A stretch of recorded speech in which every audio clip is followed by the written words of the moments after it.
गोड्डा सदर अस्पताल का सन्नाटा उस वक्त टूट गया जब एक मां की चीख पूरे परिसर में गूंज उठी।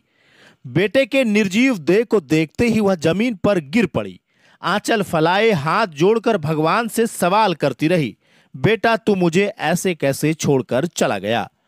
मैंने तुझे अपने कलेजे से लगाकर बड़ा किया था, अब किसे देखकर मैं जीऊंगी। यह दृश्य सदर अस्पताल गोड्डा में मौजूद हर शख्स को भीतर तक हिला देने वाला था। एक हादसा जिसने एक मां की दुनिया उजाड़ दी। आपको बता दें, धीरज शाह अमवार गांव का रहने वाला था।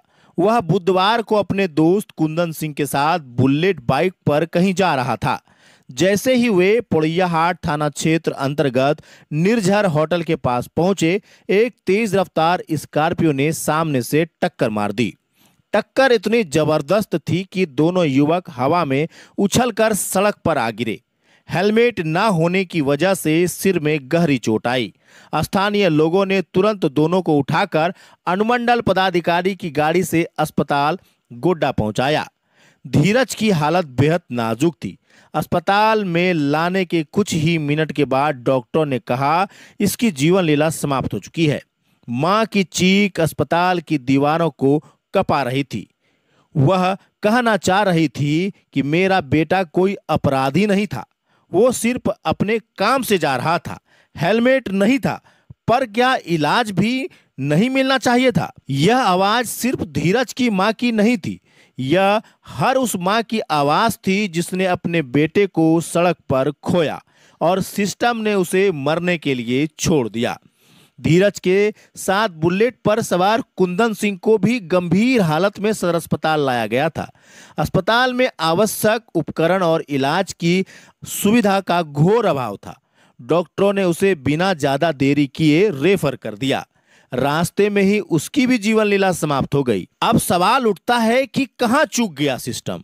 क्या तेज रफ्तार वाहन ने छीनी जिंदगियां, या हेलमेट की कमी ने मौका नहीं दिया, या फिर सदर अस्पताल की बदहाली ने ताबूत में आखिरी कील ठोक दी?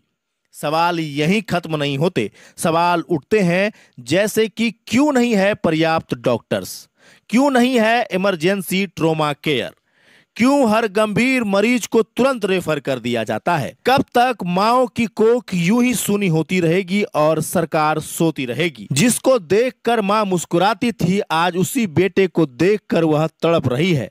हादसा हुआ, सिस्टम सोया, बेटा गया, मां रोई और कुछ ना बदला। और अंत में एक सवाल आपके लिए भी, क्या इस जीवन लीला के अंत की वजह सिर्फ तेज रफ्तार और हेलमेट की कमी थी, या सदर अस्पताल की लापरवाही, सरकार की चुप्पी और सिस्टम की संवेदनहीनता भी बराबर जिम्मेदार है? धीरज की मां की पुकार एक दिन हर मां की हो सकती है, क्योंकि जीवन लीला के अंत से ज्यादा खतरनाक है सिस्टम का जीवित होकर भी बेहोश रहना। अगर हमारे द्वारा उठाए गए सवाल आपको उचित लगते हैं तो आप भी कमेंट में अपने सवाल को जरूर लिखिएगा और हमारे इस खबर को अपने उन साथियों, उन लोगों तक अवश्य शेयर करिएगा ताकि हमारे झारखंड के माननीय मुख्यमंत्री हेमंत सोरेन तक पहुंच सके। साथ ही हमारे गोड्डा विधानसभा सह झारखंड में श्रम नियोजन मंत्री श्री संजय प्रसाद यादव तक भी पहुंच सके, ताकि अस्पताल के इस लचर व्यवस्था में सुधार लाया जा सके। बाकी ऐसे ही तमाम खबरों के लिए बने रहिएगा हमारे साथ, देखते रहिएगा जिला जोहार। धन्यवाद।